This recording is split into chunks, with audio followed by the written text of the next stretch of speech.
नमस्कार दोस्तों। आज हम पढ़ने वाले हैं जीएस के टॉप 25% जो एग्ज़ाम में बार बार पूछे जाते हैं। तो शुरू करते हैं पहले प्रश्न से।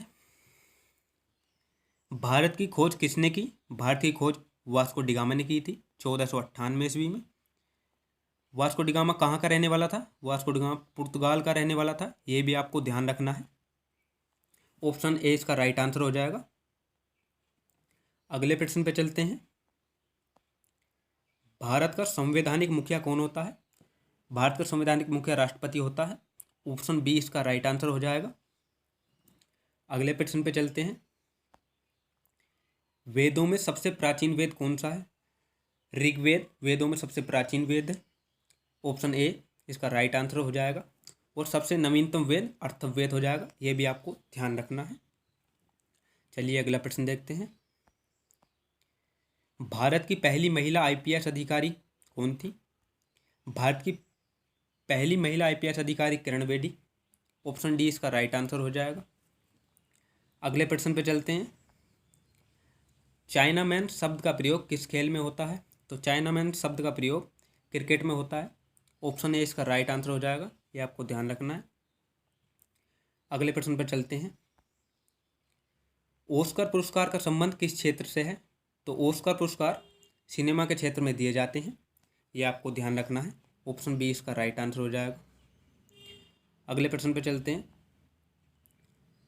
निम्न में से कौन सा तत्व सबसे कठोर है? हीरा सबसे कठोर तत्व है। ऑप्शन बी इसका राइट आंसर हो जाएगा। ये आपको ध्यान रखना है। अगले प्रश्न पे चलते हैं।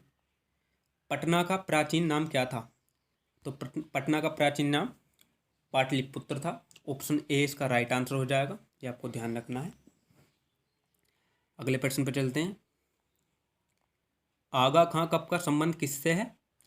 तो आगा खां कप का संबंध हॉकी से है। ये आपको ध्यान रखना है। ऑप्शन डी इसका राइट आंसर हो जाएगा। अगले प्रश्न पे चलते हैं। भू स्थिर उपग्रह की पृथ्वी से ऊंचाई कितनी होती है? तो भू स्थिर उपग्रह पृथ्वी से 36,000 किलोमीटर की ऊंचाई पर छोड़े जाते हैं। इसका ऑप्शन बी सही हो जाएगा। अगले प्रश्न पे चलते हैं।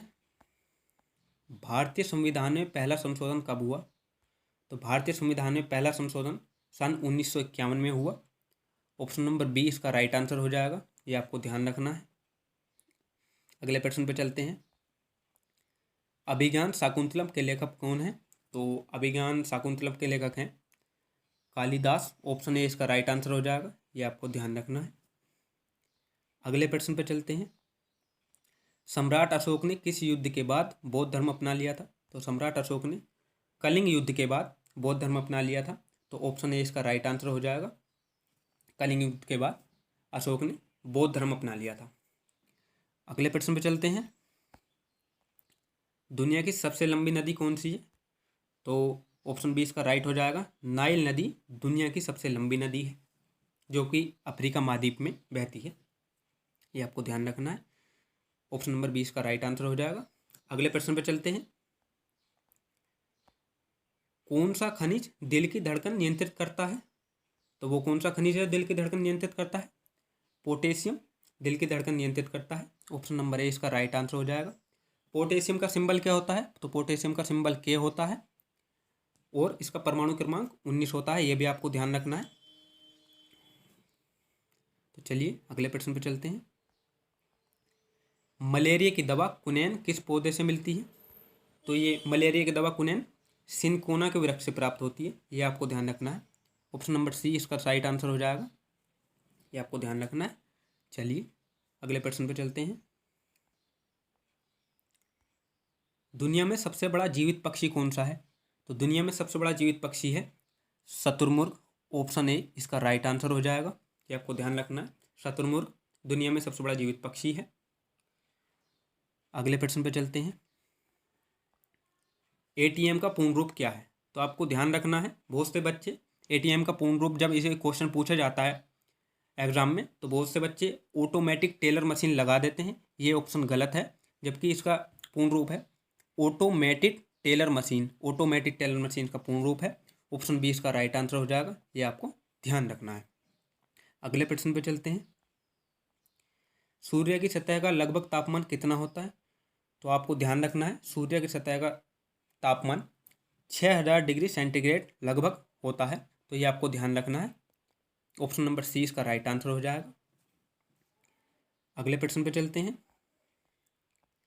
उत्तर प्रदेश में लोकसभा की सीटें कितनी हैं? तो उत्तर प्रदेश में लोकसभा की सीटें 80। ऑप्शन नंबर बी इसका राइट आंसर हो जाएगा। उत्तर प्रदेश में लोकसभा की सीटें 80 आवंटित हैं, ये आपको ध्यान रखना है। अगले प्रश्न पर चलते हैं।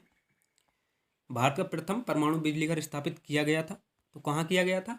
वो ऑप्शन नंबर ए तारापुर में भारत का प्रथम परमाणु बिजली घर स्थापित किया गया था। ऑप्शन ए इसका राइट आंसर हो जाएगा, ये आपको ध्यान रखना है। अगले प्रश्न पर चलते हैं।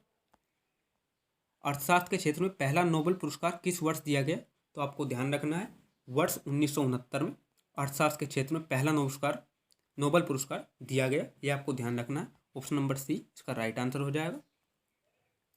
अगले प्रश्न पर चलते हैं। सिकंदर ने भारत पर कब आक्रमण किया? तो सिकंदर ने 326 ईसा पूर्व में भारत पर आक्रमण किया था। ऑप्शन नंबर ए इसका राइट आंसर हो जाएगा, ये आपको ध्यान रखना है। अगले प्रश्न पर चलते हैं। समुद्र जल में लवण की औसत मात्रा होती है, तो समुद्री जल में लवण की औसत मात्रा कितनी होती है? तो ये होती है 3.5%, ये आपको ध्यान रखना है। ऑप्शन नंबर बी इसका राइट आंसर हो जाएगा।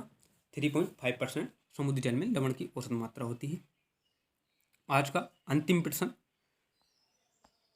अगला प्रश्न जो है अंतिम प्रश्न है। भारत का सबसे लंबा राष्ट्रीय राजमार्ग कौन सा है? भारत का सबसे लंबा राष्ट्रीय राजमार्ग नेशनल हाईवे 7 है, जो कि श्रीनगर से कन्याकुमारी तक है, ये आपको ध्यान रखना है। दोस्तों उम्मीद है आपको सारे क्वेश्चन समझ आए होंगे। उम्मीद करता हूँ ज़्यादातर क्वेश्चन आपके याद हो गए होंगे।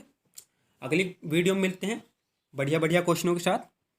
तो अगर वीडियो आपको पसंद आई हो तो चैनल को सब्सक्राइब कर लीजिए और वीडियो को लाइक कर दीजिए। मिलते हैं अगली वीडियो में।